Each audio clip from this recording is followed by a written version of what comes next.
di segmen 4 kita akan membahas mengenai bagaimana cara menghadapi bullying di tempat kerja.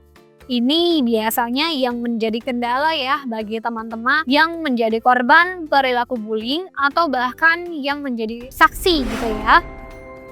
Ketika mengalami perundungan, seringkali Anda merasa tidak memiliki kekuatan gitu ya untuk melawan atau membela diri. Kemudian biasanya kita juga menjadi takut untuk melawan atau takut membela diri, terutama yang menjadi pelaku itu adalah atasan kita. Biasanya mungkin kita merasa kita diancam atau mungkin kita diberitahu bahwa tidak akan ada yang percaya dengan ceritamu kalau aku sudah menindas kamu gitu ya. Kemudian juga mungkin dari teman-teman ada yang bingung. Ini yang bully saya adalah atasan saya harus lapor ke siapa gitu ya. Tapi untuk teman-teman ini perlu diperhatikan ya, sangat penting untuk diingat bahwa perundungan itu tidak pernah menjadi salah teman-teman ya, terlepas dari apapun perilaku bullying tersebut. Di sini itu perundungan lebih berkaitan dengan kekuasaan dan juga kontrol, bukan dengan kemampuan kerja Anda. Lalu gimana sih caranya untuk menghadapi perilaku-perilaku bully ini supaya kita tidak menjadi korban, supaya kita bisa melawan atau mencegah bully di tempat kerja? Langsung saja disimak. Yang pertama, sampaikan dengan tegas. Nah, jadi teman-teman silakan menyampaikan dengan tegas bahwa perilaku bully tersebut tidak dapat teman-teman terima dan teman-teman bisa minta mereka untuk berhenti melakukan perilaku tersebut. Selanjutnya, teman-teman bisa mencatat bukti-bukti dari perilaku bully tersebut secara rinci. Teman-teman bisa mencatatnya di buku harian atau bisa menggunakan notes handphone.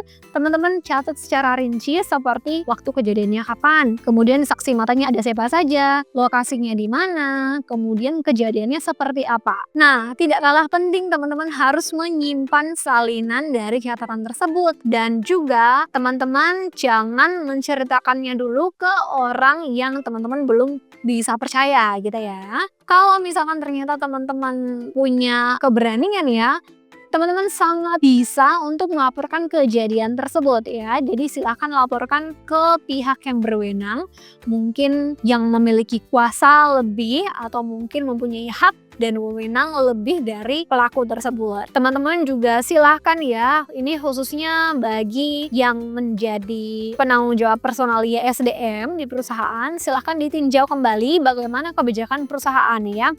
Nah, selanjutnya hindari membalas. Wah, ini sangat penting juga ya untuk diperhatikan bahwa kita harus menghindari perilaku membalas ya. Jangan sampai nanti ketika kita membalas perilaku bullying tersebut malah akan membingungkan situasinya dan nanti terlihat seolah-olah kita yang menjadi pelaku utamanya. Jangan sampai ya. Kemudian apa saja sih yang harus kita lakukan ketika kita melihat rekan kerja kita menjadi korban bully? Nah, yang pertama, teman-teman bisa menawarkan dukungan. Jadi teman-teman bisa menunjukkan kepedulian dengan menjadi saksi atau mungkin mendampingi mereka ke SDM ya jika perlu. Nah, selanjutnya dengarkan dengan sabar. Teman-teman bisa menjadi pendengar yang baik.